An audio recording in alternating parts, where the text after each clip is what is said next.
I think real one at Kiara Serrato 8201 said it best, guys.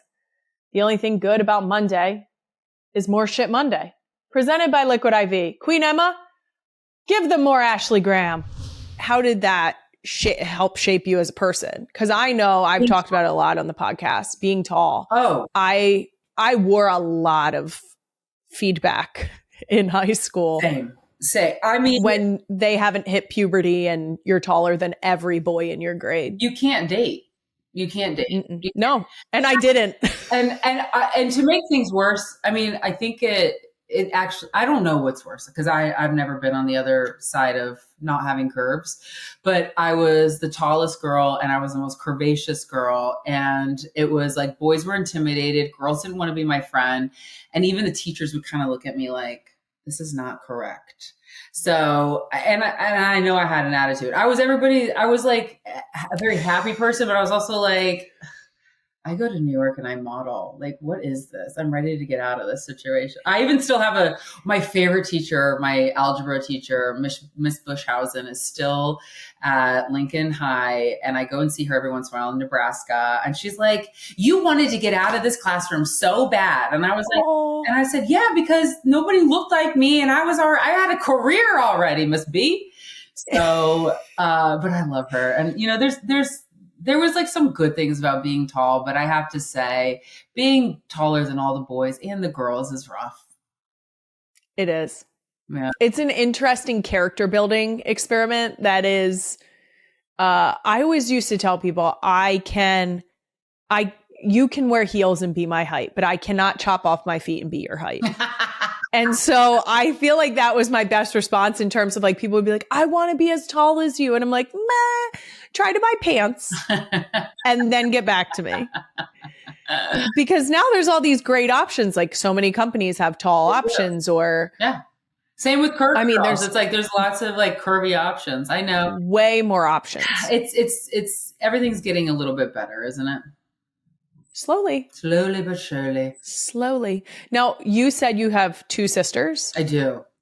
And you said you're the oldest. So I will ask, I have a theory that the second kid of a consecutive gender is taller. Is your next sister taller than you? Or are you the tallest? She's the tallest.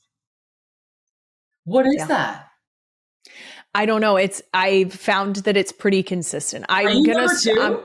Yes. My sister's 5'9". I'm going to start keeping stats on this because my husband is 6'3" and his brother, who is younger, is 6'5". Whoa. He's that tall? They're both that tall? Yeah. Girls are going to be like so enormous. Tall. Oh, I love it. I love a tall lady. And I say enormous with the most positive connotation you could possibly, because I've had to like capture those words and like put power in them to be positive. So I'm like, yeah, I am huge. Thank you. My mom's 5'11", and I always looked like, oh, I want to be as tall as you. It was weird. I've always been 5'9", and when I got pregnant with the twins, I grew an inch, which is like very weird, I guess. So I'm 5'10" now, but your body made room. My body was like, Urgh. That's insane. It was pretty crazy. And my foot grew a whole size with don't get me started on those. Did they really? I'm a full 12. I am. Wow. I know. It's okay. I gave away a lot of shoes. Now let's talk a little bit about the size inclusivity, because it's something that I'm also very aware of. Mm-hmm. Like I was saying, have had a difficult time in my life fitting an athletic build, fitting my long legs. What are some of the misconceptions about size inclusivity that you constantly have to correct?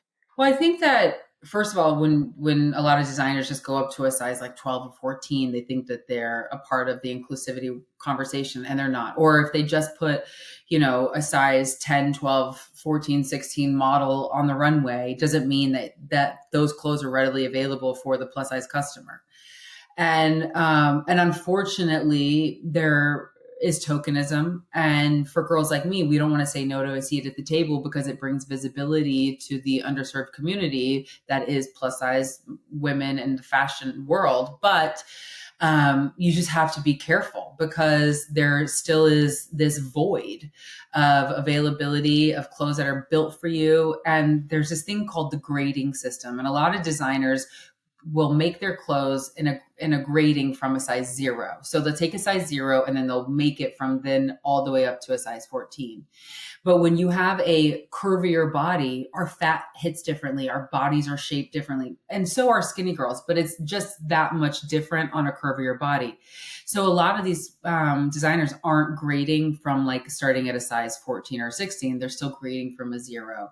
And that's really why a lot of stuff just doesn't fit. It's ill fit. It's either ill fitted or it's not sized appropriately. So we really took that seriously. And I've got a couple of models that I used, a size 16 and a size 20. And we fit everything and we graded up and down based off of their sizing. Because darts are a curvy girl's best friend. And I put a dart under the titty. I put a dart in the hips. I put it in the waist. I mean, wherever I could fit a dart, I will fit a dart because it's just it's something that, just makes the silhouette of her body just, look put together in a sense that a lot of designers are not thinking of. And I feel like it shouts like the femininity of like the feminine features Definitely of a woman's body you can in a way that's like celebrating it. Yeah. Yes. You can create curves that weren't there and you can pinch things in that maybe wouldn't normally be pinched in. I really appreciate that because similarly enough, when I try to buy clothes and I get a long and I'm like, great, you put the hem further down, but the waist is still. So I will have times where like I can't wear something even if it's in a tall because they did not bring the waist down with the hem. So weird. It's little things like that when you don't fully shift, when you're just shifting for like, oh, I'll make it longer, I'll drop the hem, is similar to like, oh, I'll just make a 16 of the same thing that was designed for someone who wears a 00. It's not going to apply to the body the same way. Exactly. And so it's so important that you've made this shift in making sure that it's built for women's bodies. Thank you. And that's what we call the grading system. I love it. That's incredible. Look at us learning.